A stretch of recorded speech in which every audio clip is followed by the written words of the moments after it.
I remember when I wrote that song, I was, that's a song by the late great Rich Mullins, one of the greatest songwriters ever. And every time I sing his music, I come away amazed and a little bit angry that he was able to come up with lines like he did. There's that second last verse of that song. He says, from the place where morning gathers, you can look sometimes forever till you see what time may never know. How the Lord takes by its corners this old world and shakes us forward and shakes us free. To run wild with the hope that this thirst will not last long. It will soon drown in a song not sung in vain. That's amazing. Like I said, it makes me mad. And so, anyway, it's really great to be here with you guys. I'm honored that we got invited here. This place, this seminary has such a reputation. Every time I've played here, I've the entire time I sing, I'm reviewing the theology of my lyrics. I've been invited back, so that means that I'm right. So, for those of you guys who've never been to one of these concerts, anybody been to see a Behold the Lamb of God show before? Great.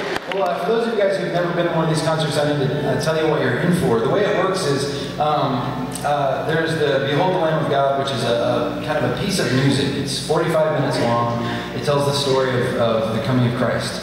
And there's no talking, it's just us playing the songs. And that's the second half of the show.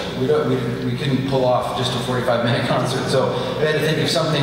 And so the first half, we're going to all be wearing camel costumes. And, that's not true. But the first half of the show is a chance for you guys to hear some fantastic songwriters. Some of the people who I listen to. You know, it's funny when I do interviews and people say, well, what are you listening to right now? I'm not joking when I list the people that I'm on the stage with right now. They're amazing people, amazing songwriters, music that I would love even if I didn't know them.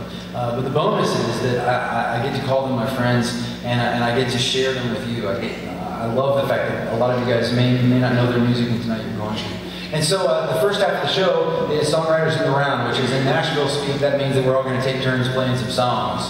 And so and the good news for you is that if you don't like one of us, then you just have to wait like 3.5 minutes and then somebody else will be up.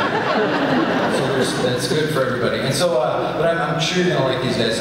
So I'm going to introduce you to these guys. We're going to do 2 rounds and it'll take about an hour and then we'll take a break. And when you come back, we're all going to play for you the songs about the Christmas story. So, the first guy, this guy over here at the piano, he was with me last time I played here. One of my best friends on earth. He's not only is he a great musician, great producer, he's produced my last 4 albums, I think. He's a great songwriter, and I think he knows the Bible better than anybody I know. So his records are like, when you listen to the records, it's as if Brian Wilson or Paul McCartney knew the Bible really well and wrote a bunch of songs. Like they're these amazing Beatlesy, Beach Boysy, Rich Mullinsy kind of songs that are hard to classify, but they're amazing. And we're so glad he's here. Please welcome Mr. Ben.